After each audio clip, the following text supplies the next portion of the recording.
command, and then almost immediately we hit Genesis 22, the Akida, the binding of Isaac. Yeah, talk about a shift in tone.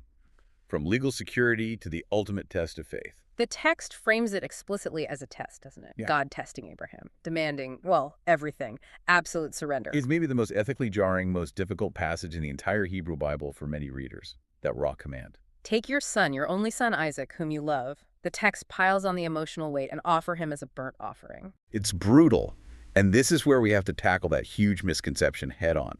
The idea that this somehow endorses child sacrifice, or that God wanted it. Exactly. The people read this and think, see, God approves of this. That's fundamentally misunderstanding the story's purpose. Okay, so how do we square that circle? The command seems absolute. Because the climax of the story is the interruption, the substitution. The angel stopping him, the ram caught in the thicket. Yes, the entire narrative builds to that moment of substitution.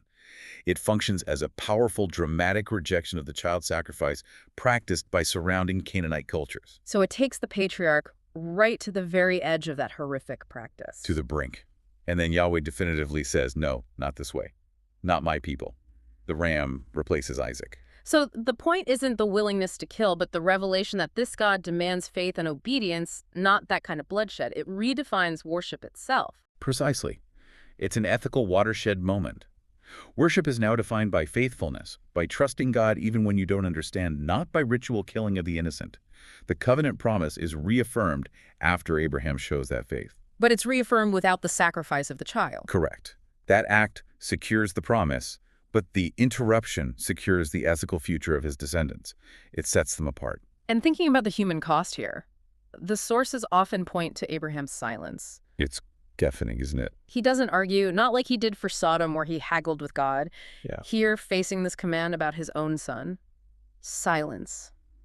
What does that tell us? I think that silence speaks volumes about maybe the trauma involved, the sheer weight of the command. Yeah. It suggests that this ultimate test required a kind of faith that goes beyond argument, beyond reason maybe, a complete devastating surrender. It connects faith to this deep human vulnerability, doesn't it? Absolutely. It makes the story, despite its extreme nature, somehow relatable. We understand that kind of gut-wrenching internal conflict, even if the specifics are unique. His silence highlights the agony. So even though the demand itself is shocking, the ultimate outcome is this profound ethical shift, defining how his people will relate to God moving forward. That's the core, an ethical transformation born from the crucible of faith. Okay, so after the Akida confirms Isaac is the undisputed heir, the focus immediately shifts.